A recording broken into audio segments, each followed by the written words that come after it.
हाँ। वो कहते थे मुसलमान बन जाओ या हम मारेंगे तुम्हें। तो भगदड़ मच गई, भाई लूटने आ रहे हैं। अच्छा। पकड़ के ले गए, खेल रहा था मैं, मेरे ऐसे छोड़ा उस तरह के साथ के जख्म वो अब भी याद है। खून मेरा बहाया गया पूरा, बेहोशी की हालत में वो घेर के हमारे घर स्टेशन की तरफ भागे। सब चले गए, सब मैं रह गया वहाँ अकेला। तो माँ का प्यार जो होता है वो सबसे, तो माँ के लिए मैं दौड़ पड़ा गाड़ी के पीछे। अंजाम में कुछ पता नहीं था क्या हो। दौड़ते दौड़ते 3 किलोमीटर तक पीछे चला बाजा। ये तो सारे हिंदुस्तान में हो गया, जैसे यहाँ मुसलमानों को के साथ हुआ वहाँ हिंदुओं के साथ हुआ। ये तो फिर दोनों हाथ से ताड़ी बजती है, एक हाथ से तो कुछ नहीं बजता। उसका नाम था जी मुमताज़ खां दलटौरा। उसने एक कैंप लगा दिया था हिंदुओं के लिए। सारे गांव के जो हिंदू थे ना, उनकी रैयत के, तो वो वहाँ इकट्ठे कर दिए थे। तो उन्होंने उनकी रक्षा के लिए आप बंदूकें लेके बैठ गए। ये हाल था। ऐसे भी थे आदमी जो हिंदुओं के लिए अपनी जान भी देते थे, ऐसे भी थे जो भाई बन रहे थे वो दुश्मन हो गए। हिंदू कहता है कि मुसलमान बुरा है, मुसलमान कहता है कि हिंदू बुरा है। हिंदू बुरा है ना मुसलमान बुरा है, बुराई में आ जाए जो इंसान बुरा है। सभी को मेरी तरफ से नमस्कार, आदाब, सत श्री अकाल। दोस्तों, मैं विजेंद्र कंबोज दास्तान पार्टीशन 1947 से बात कर रहा हूँ, नई दिल्ली से। अभी मैं हूँ जींद में। जींद हरियाणा का एक डिस्ट्रिक्ट है। तो अभी मैं बैठा हूँ श्री बनवारी लाल नारंग जी के पास, और जिनके पिताजी का नाम था श्री जेठा राम नारंग जी। आज हम इनकी दास्तान जानने के लिए इनके पास आए हैं। अगर आपके पास भी कोई कहानी है जो आप हमारे साथ शेयर करना चाहते हैं, तो आप हमें अपनी वीडियो बनाकर स्क्रीन पर दिए हुए ईमेल आईडी पे शेयर कर सकते हैं। इसके अलावा आप जूम कॉल के माध्यम से भी हमसे जुड़ सकते हैं। उसके लिए मैंने अपना व्हाट्सएप नंबर जो है वो स्क्रीन पे दिया है, उसके माध्यम से आप हमसे जुड़ सकते हैं। तो अभी बनवारी लाल जी की कहानी जानने के लिए उनके पास चलते हैं। सबसे पहले हमारी तरफ से नमस्कार आपको। नमस्कार, जय भारत, जय हिंद। बढ़िया जी। और सब ठीक है? आपकी सेहत सही है? ठीक है जी, बिल्कुल। चलिए, बढ़िया बढ़िया। तो बड़े आराम से बात करेंगे हम पार्टीशन के टाइम की। हाँ, ठीक है। तो आपका जो जन्म है वो हिंदुस्तान के जो अखंड भारत था, उसके किस हिस्से में हुआ है, उसका एड्रेस बताइए। मेरा जन्म जी इलाहाबाद, जिला मुल्तान, तहसील ब्याड़ी, बूरा मंडी। अच्छा। अब पाकिस्तान है, पहले हिंदुस्तान था, अखंड भारत था जब। तो कौन से सन में आपका जन्म हुआ है? 41 में जी, सन 1941। अच्छा अच्छा। तो मतलब पार्टीशन के टाइम पे आपकी उम्र थी लगभग 7 साल की। 7वां साल लगा हुआ था मतलब। ठीक है ठीक है ठीक है, ओके ओके। 1941 का जन्म है, 7वां साल। 15 अगस्त को आज़ादी मिली थी। उसके बाद महीना रहे वहाँ हम, 1 महीना के लगभग। उसके अच्छा, बाद अच्छा। तो आसपास के जो आपके जो गांव थे, आपका गांव था इलाहाबाद। इलाहाबाद, ठीक है। तो इलाहाबाद के आसपास के जो गांव थे उनके नाम बताइए। उनके नाम, एक पड़ोस में तो था गफूरबा, और उसके साथ में था कोट रामचंद, जहाँ मेरे मामे रहते थे वहाँ। इधर अहमदाबाद, बोड, और सलदेरा, और भी कई गांव हैं जो अब भूल गए मेरे को। चलिए, उम्र का तकाजा है। काफी 75 साल हो गए हैं आज़ादी को, और आपकी उम्र तो अभी 81 ईयर के आसपास हो गई है, 81 साल हो गई है। हाँ जी। तो आपका जो खानदान था, उनका कारोबार क्या था वहाँ पे? वहाँ व्यापार करते थे, जैसे रुई है, गेहूँ ले, कणक है, और दुकान भी थी जिसमें बादाम वगैरह, अखरोट, नेजे होते थे जो काले काले होते हैं, और खजूर आती थी पिठुओं में। और बस ऐसा ही कारोबार, गुड़ चीनी हो, शक्कर होगी। चीनी तो इतना ही बिकती नहीं थी, बाकी शक्कर शुक्कर गुड़ संभाल कर से ले जाते थे। अच्छा, तो मतलब दुकानदारी का काम था ना सारा? दुकानदारी। ठीक है। घर के बाहर ही थी दुकान, मतलब एक जैसे 2 कमरे, एक मेरे ताऊ जी की थी और एक हमारी थी। तो इलाहाबाद में आपका घर किस तरफ था, याद है आपको? हाँ जी, पश्चिम की तरफ मुंह था उसका, और गली थी बहुत बड़ी। हाँ। आखिर से लेके और जो आखिर तक इधर वो इतनी बड़ी गली थी वो। अच्छा। जो बाग था, बाग तक गली जाती थी। 4 दीवारी थी बाग के बाहर, और नलका लगा हुआ था कोने पे। आखिर में हलवारों का घर था वहाँ। तो जो वहाँ पे दूसरी बिरादरियां थी, चाहे वो किसी भी और बिरादरी थी, हाँ, उनके किसी के नाम याद हैं? उनका नाम किसी का याद नहीं मेरे को। अच्छा, याद नहीं है। क्यों, 5-6 साल का, 6.5 साल का क्या याद रहता है। ठीक है, ओके।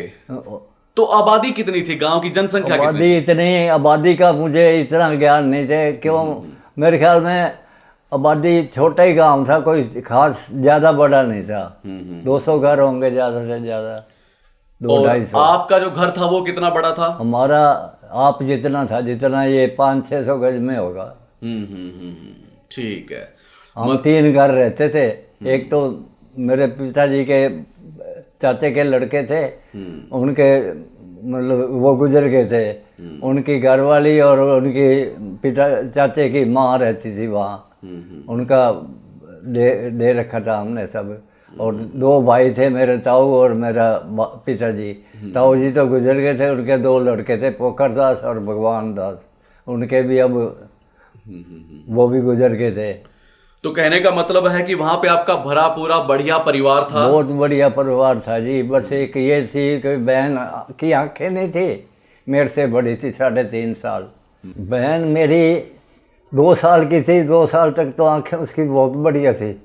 मेरी माँ शादी में गई एक बार, तो वहाँ वो नज़र लगी उसको। नज़र ऐसी लगी कि आंखें ऐसी आई कि वो ठीक ही नहीं हुई। मुल्तान तक ले गए हम, मेरे पापा जी, मैं तो था नहीं। हम अब बात करते हैं आगे। तो आपका जो कारोबार था वहां पे, हाँ जी, वो दुकानदारी का था? हाँ जी। और जिसमें ये सूखे मेवे होते थे? सूखे मेवे थे, और जैसे गेहूँ ले ली, कपास ले ली। मेरे पापा जी ने जब आए हम, तो 10 दिन पहले कणक बेची। 200 मन, 40 शेर का मन होता था, 1 रुपये मन में बेची। तो वो वहाँ का जो कारदार था, बाग में कोठी थी उसकी, उसने वहाँ बुला लिया। कहने लगा, भाई एक तो तुम बेच नहीं सकते, तुमने तो जाना है हिंदुस्तान। अच्छा। और तुम बेच नहीं सकते। वो 200 रुपये उसने, कहने लगा, एक तो 200 रुपये जमा करा जाइए। एक मेरे लिए मेरे पापा ने घोड़ी ली थी, वो उसके पसंद आ रही थी बहुत ही, उसको खटकती। वो कहने लगा, एक तो घोड़ी बांध जाइए और एक 200 रुपये जमा करा जाइए। 200 रुपये किस लिए? 200 रुपये कणक के जो बेची थी हमने, 1 रुपये मन। अच्छा, 1 रुपये मन बेची थी सिर्फ। अच्छा, पैसे 4-5 रुपये मन का भाव था। अच्छा। और 1 रुपये मन बेची थी। भाई जाना है, चलो बेच दो, क्यों बेच दो। तो वो कौन था आदमी सामने वाला? कौन सा जी? जिसने खरीदी थी वो कौन था? खरीदी वो मुसलमान ही था बस। ठीक है। तो जो घोड़ी थी फिर वो भी वहीं रह गई? घोड़ी वहीं रह गई, सब कुछ छोड़ के आ गए। घोड़ी हम बांधी तो नहीं जाके वहाँ, क्योंकि अचानक ही मिलिट्री हमें लेने आ गई। तो उन्होंने कहा, जो भी सामान है अपना बांध लो, दोपहर को चलना है, 12 बजे चलना है। 12 बजे तक रोटी बना लो, रास्ते में खाएंगे रोटी। तो कुछ जब पार्टीशन से पहले तो आपकी बड़ी अच्छी बातचीत थी वहां पे, आना जाना सब अच्छा रहता होगा? बहुत अच्छा था जी, बिल्कुल सब बिल्कुल अच्छा था। तो जितने भी मुसलमान परिवार थे सबसे बढ़िया बनती थी? सब बढ़िया थे बिल्कुल, सब भी। हाँ, ठीक है। कोई किसी के मन में वो नहीं थे बिल्कुल ही। भाई ये हो जाएगा, किसी को पता ही नहीं था। ओके। तो जब ये बातें होनी शुरू हुई थी, कुछ उस दौरान का याद है, कुछ 1 महीना पहले, 2 महीना पहले? उसका याद है मेरे को, मैं शादियों पे भी ले जाता था मेरे पापा मेरे को, अच्छा। घोड़ी पे बिठा के सब। और मेरी माँ जहाँ के अब विधायक हैं, इनका गांव था लुड्डन। ठीक है। लुड्डन बड़ा गांव था, वहाँ मेरे पंडित जी रहते थे वहाँ, जो जन्म पत्री बनाई थी जिन्होंने, वो वहीं रहते थे। मेरे को बुखार आने लगा तो मेरी माँ उसके पास ले गई थी मेरे को। ठीक वहाँ है। वो लुड्डन भी देखा हुआ है मेरा। ठीक है, ठीक है, अच्छा। अब तो वो तहसील बन गई है अब तो। ठीक है। तो आपकी दुकानदारी थी तो पिताजी घर आके बताते नहीं थे कि ऐसा कुछ हो रहा है हिंदुस्तान में, ऐसा होने वाला है? तो जब ये 15 अगस्त के बाद, हमें 15 अगस्त का तो पता नहीं था, इतना सुना था भाई फिरंगी चले गए। अच्छा। इतना आवाज़ सुनी थी मेरे को, इतना याद है, फिरंगी कहते थे, फिरंगी चले गए अब यहाँ से। ठीक। अब हिंदुस्तान पाकिस्तान बन गया, इतना याद है मेरे को, इतना कहा था। इतनी बातें होती थी। ये नहीं पता था भाई हमने हिंदुस्तान में जाना है। महीना पहले मतलब ये नहीं पता था। जब 15 अगस्त के बाद ही पता चला भाई हिंदुस्तान बन गया। क्यों, अखबारें तो ना, रेडियो ना अखबारें, ऐसी चीज़ें थी नहीं। वो तो फिर हवा ऐसी फैली कि एकदम ही फैल गई। तो फिर जब पता चला कि अब पार्टीशन हो गया है, हिंदुस्तान जाना है, तो वहां के ही वहां पे कुछ लोगों ने कुछ बोला नहीं कि आप मत जाओ? हाँ। वो कहते थे मुसलमान बन जाओ या हम मारेंगे तुम्हें। फिर अच्छा। हमारे जो बड़े 15-20 घर थे, उन्होंने टाइम मांगा, भाई हमें इतना टाइम दे दो, 1 महीने का टाइम दे दो। तो इसी दौरान वो मिलिट्री आ गई। उससे पहले मेरे को पकड़ के ले गए, खेल रहा था मैं, मेरे ऐसे छोला उस तरह के साथ के जख्म, वो अब भी याद है। खून मेरा बहाएगा पूरा, बेहोशी की हालत में वो गिर के हमारे घर, उस तरह के साथ छोड़ दिया। अच्छा। हाँ, ये खेल रहा था भाई, दोनों का बैर हो गया ना, मुसलमान और हिंदुओं का। तो मेरे को पकड़ के ले गए कई लड़के। अच्छा। उन्होंने मतलब जख्म था छोटा सा, उसको छील दिया। मतलब कि धीरे धीरे जो थी दुश्मनी बढ़नी शुरू हो गई। हाँ, बस वो भेदभाव चलने लग गया और हिंदू मुसलमान का हो गया, भाई तुमने तो जाना है अब, या तो मुसलमान बन के रहो या। ठीक है।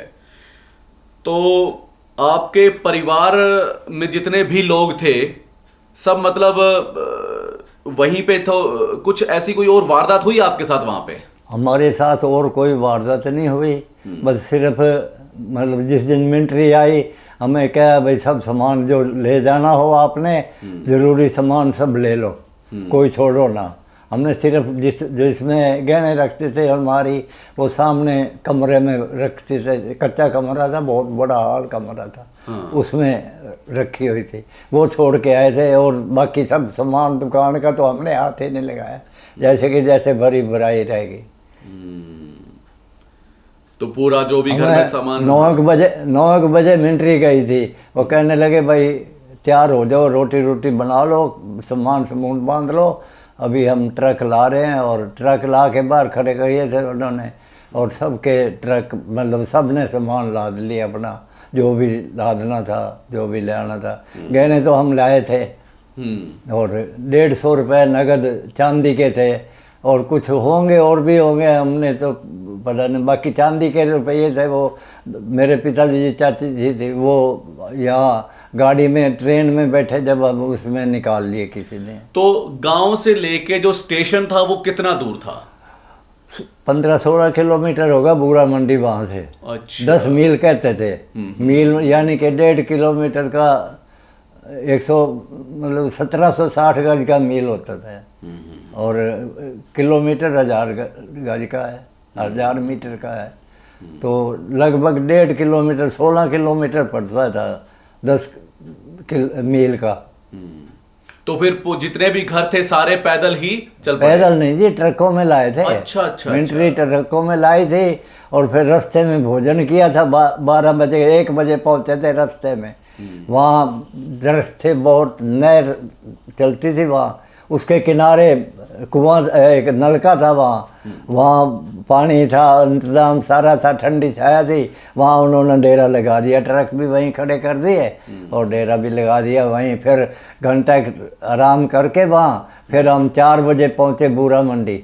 वहाँ धर्मशाला में छोड़ दिए, भाई बना लो जो कोई खाना खूना बनाना है, तुमने सुबह 5 बजे गाड़ी पे जाना है। अच्छा, रात को हम वहीं ठहरे, ठीक है। स्टेशन पे ठहरे।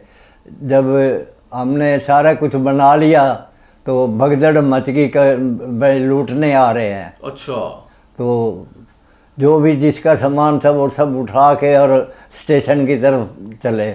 मेरे पिताजी तकड़े थे वैसे, बाकी उनके साथ मेरी बहन भी आंखें नहीं थी, मेरी दादी की भी आंखें नहीं थी, मैं भी छोटा था और मेरा भाई भी छोटा था, 6 महीने का था। मेरी माँ थी, बस चाची थी नहीं। उनका सामान भी मेरे पिताजी लाए थे, क्योंकि चलो भाई वो नहीं है तो चलो उसका सामान ले चले। उसको भेजा था इसलिए कि मुसलमानों का राज था, चलो कोई विधवा है, कभी वो कोई छेड़खानी ना कर दे। उसका बच्चा, और वो मेरे से बड़ा था 1.5 साल, वो ज्ञानचंद नाम था, नारंग, वो पानीपत में है उनका परिवार, अब बच्चे पोते पाते सब कुछ। तो उनका भी सामान साथ में लेके आए? हाँ जी, हाँ, सामान उनका भी साथ लाए। उनकी दादी थी जो हमारी चाचे पिताजी की, वो भी साथ लाए थे उनको। तो उनको तो भेज दिया था, चाची को तो भेज दिया था वहाँ, उनके पियर अहमदाबाद गांव था उनका, पियर वहाँ था। तो वो रातों रात घोड़ी पे बिठा के भेज दिए।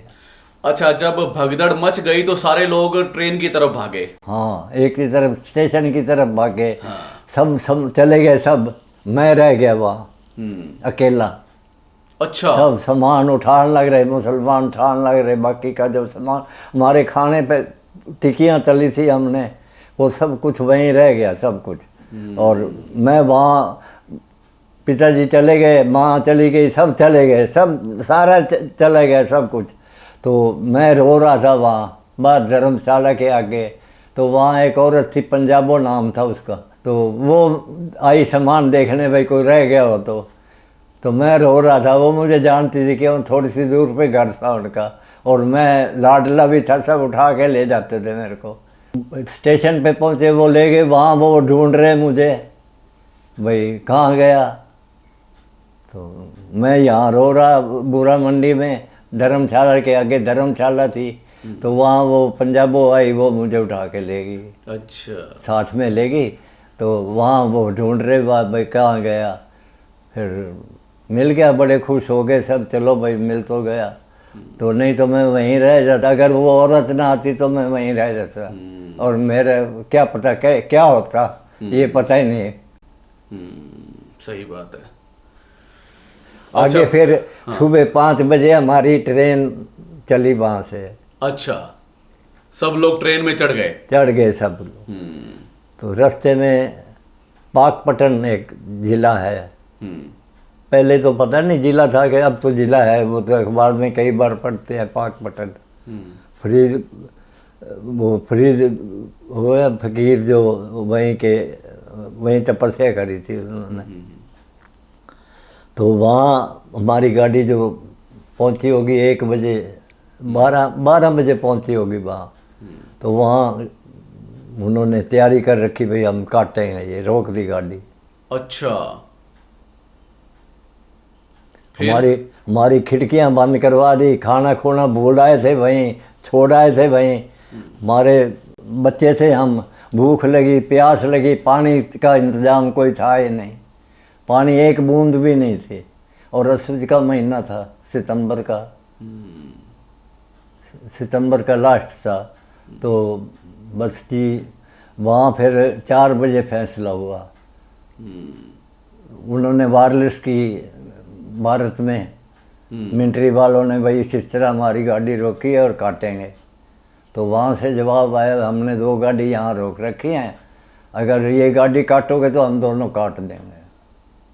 उन्होंने जब छोड़ी 4 बजे हमारी गाड़ी छूटी, 12 बजे के बाद 4 घंटे हम बंधक बना के रखे, ऐसे जैसे भूखे प्यासे, बिल्कुल ही कुछ खाया पिया नहीं था, कुछ अब तो नाश्ता कर लेते हैं, चाय पी लेते थे, जब तो कुछ चाय थी ही नहीं और नाश्ता कुछ सब कुछ ख़त्म हो गया था। तो हम कसूर 6 बजे पहुँचे शाम को। यानी कि 12 से लेके 4 बजे तक तो बहुत 4 ज़्यादा। बजे के बाद 6 बजे कसूर पहुँचे हम। 6 साढ़े 6 हो गए, इतना टाइम होगा। तो वहाँ एक तरफ प्लेटफार्म जो था, कहने लगे भाई ये तो यहाँ ठहरो आप। ये पता नहीं भारत की सीमा लगती थी या कैसे, रात को हम वहीं ठहरे भूखे प्यासे बिल्कुल। कुछ पंडितों से रोटी मांग के और हमारे पिताजी ने मेरे को और मेरी बहन को दी और वो भूखे रहे बिल्कुल। अच्छा। फिर सुबह हमारी गाड़ी आई, फिरोजपुर कैंप में हमें छोड़ा, वहाँ उतार के कैंपों में ले गए। फिर वहाँ फिरोजपुर कैंप थे, वहाँ हैजा फैल गया। फिर अच्छा। 1 महीना वहाँ रहे, 1 लाश फूक के आते थे, 1 लाश फिर तैयार उसी वक्त तैयार कैंपों में, कोई ना कोई फूकते, बस सारा दिन इसी तरह बीत जाता था, हैजा ऐसा फैला। तो वहाँ से चलो भाई, यहाँ से चलना है। तो वहाँ पे खाने पीने का कैसे करते थे? खाने पीने का राशन मिला वहाँ, गवर्नमेंट की तरफ से राशन मिला वहाँ। दूध भी मिलता था सूखा और राशन भी मिलता था, आटा, लकड़ियों तक भी मिलता था वहाँ। तो फिर हैजे में तो बहुत लोगों की जान गई होगी। बहुत लोग मरे होंगे। बहुत लोग मरे, महीना रहे हम, मतलब फूक के आते थे तैयार पाते के। तो वहाँ से चले तो हम जंगल में था कैंप जो थे, कम जंगल में 8-10 किलोमीटर वहाँ से फिरोजपुर से बाहर था। तो वहाँ रेलवे लाइन थोड़ी सी दूर पे थी, वहाँ प्लेटफार्म तो था नहीं, वहाँ गाड़ी रुकती नहीं थी। वैसे वो रुकती थी कैंपों के लिए रुकती थी भाई, जिसने चढ़ना हो। तो फिर हम जब सामान ले आए, चढ़े, सब चढ़ गए, गाड़ी आई, सब चढ़ गए। 10 मिनट के लिए रुकती थी गाड़ी, सामान था बहुत। मेरे पिताजी ने सब सामान चढ़ा लिया, मेरी मम्मी जो थी वो भी चढ़ गई, उसके साथ मेरा भाई था छोटा जो 7 महीने का हो गया था, वो भी चढ़ गया। मेरी दादी भी चढ़ गई और सारे लोग सब चढ़ गए, रिश्तेदार सब कुछ जो गाँव सब चढ़ गए। मैं रह गया, मेरी बहन जो जिसकी आंखें नहीं थी वो रह गई। अच्छा। और मैं रह गया और मेरे पिताजी रह गए। तो माँ का प्यार जो होता है वो सबसे। तो माँ के लिए मैं दौड़ पड़ा गाड़ी के पीछे, अंजाम में कुछ पता नहीं था क्या होगा, अंजाम का कुछ नहीं पता था क्या होगा। तो मैं तो दौड़ता गया नंगे पैर, कोई चप्पल नहीं थी, जूती नहीं थी जब, और ना ही कच्ची कुछ पा रही थी, कुर्ता सिर्फ पाया हुआ है। दौड़ते दौड़ते 3 किलोमीटर तक पीछे चला बाजा। गाड़ी जब ऐसा 20-25 किलोमीटर की रफ्तार पे चलती थी, तो आप उसके पीछे पीछे दौड़ते रहे? दौड़ता रहे पीछे पटड़ी पे दौड़ता गया। तो मेरा ताऊ था रिश्तेदारी में, मेरे पिताजी का मामे का लड़का था, तेजबान कक्कड़, जो वो में रहते थे अब। तो उन्होंने देख लिया भाई वो तो रह गए पीछे और ये भागता आने लग रहा है, मर जाएगा ये तो। उन्होंने गार्ड का डब्बा साथ था बिल्कुल ही, उसको हाथ पैर जोड़े, कहने लगे वो देखो बच्चा है और भागता आने लग रहा है। और वो पीछे रह गए, वो पता नहीं उनके साथ क्या बनेगी और इसके साथ क्या बनेगी। गार्ड को रहम आ गया, उसने गाड़ी खड़ी कर ली, वो दौड़ के मेरे को उठा के लाया और हम कुरुक्षेत्र में आए शाम को। वहाँ कैंपों में मैं ठहराया गया। उधर उनके साथ बहुत बुरी बनी, बाढ़ आ गई, सतलुज में बाढ़ आई 47 में। अच्छा, फिरोजपुर की बात कर रहे हैं अभी? फिरोजपुर की। अच्छा। और फिरोजपुर से आगे सतलुज है। ठीक तो है। सतलुज में बाढ़ आ गई, उसमें सारा पानी पानी, पंजाब में सब में पानी पानी। तो वो धक्के खाते फिरे, हमें ढूंढते फिरे, पता नहीं कहाँ गई गाड़ी, कहाँ ले गए।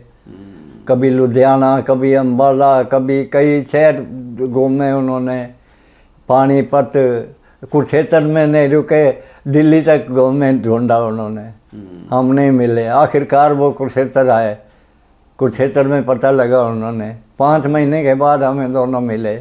उनकी हालत इतनी बुरी थी कि